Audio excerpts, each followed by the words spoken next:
thank you for the opportunity to testify in strong support of EPA's rules to cut carbon dioxide pollution on future coal-fired power plants. My name is David Ellenberger. I'm a regional outreach coordinator with the National Wildlife Federation based in Boulder, Colorado. Being born and raised in the Intermountain West has instilled in me an abiding love of nature, wildlife, and unique recreational opportunities afforded in the great outdoors, my beloved Rocky Mountains. Needless to say, when I moved to Colorado from Montana nearly a year ago, I was excited to experience some of the legendary downhill skiing that the state has to offer and that they often bragged about.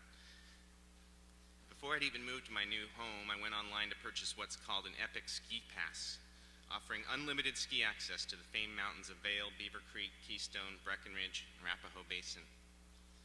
Unfortunately, my first ski season in Colorado turned out to be something less than epic. The season limped to a start with a later opening in most places and on very limited terrain than many are accustomed to out west. My friends just kept telling me, wait until March, that's our biggest snow month. I waited patiently, but March on the Front Range was ultimately defined by unseasonably warm temperatures and nearly zero precipitation. Only 0.01 inches of precipitation was recorded on the Front Range during the month of March,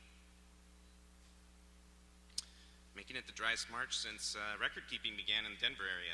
And towards the end of the month, a wildfire blew out of control southwest of Denver, killing 3 people and torching thousands of acres of wildlands.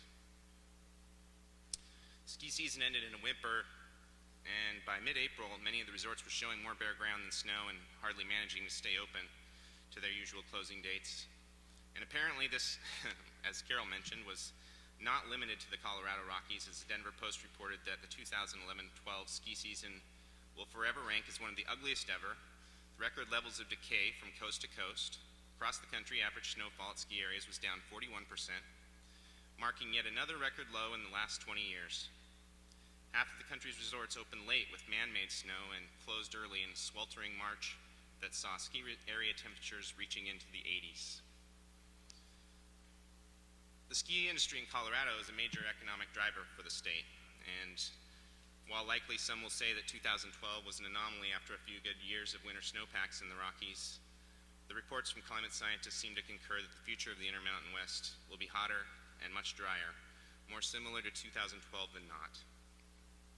Indeed, a recent Washington Post article in early May confirmed that in 2012 that the U.S. just completed the warmest 12-month period in 117 years, further stating that although the contortions of the jet stream established the unusually warm weather patterns, the intensity and persistence of the warmth compared to the past is very likely related to the elevated greenhouse gas concentrations in atmosphere from human activities.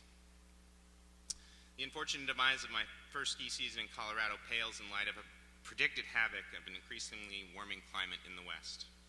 Increased wildfires, prolonged drought, and water scarcity, regional die-offs of numerous susceptible plant and animal species, and numerous other maladies that can unravel the very fabric of Western landscapes. I applaud the U.S. EPA's new proposal to cut carbon dioxide emissions from future power plants that will reduce heat-trapping emissions by an estimated 123 billion pounds of carbon pollution annually, compared with the business-as-usual model. In my opinion, these rules are very long overdue and need to be finished this year, as well as immediately followed by similar rules to cut or limit carbon pollution from existing coal-fired power plants in this country. Thank you very much for the opportunity to testify today, and long live winter.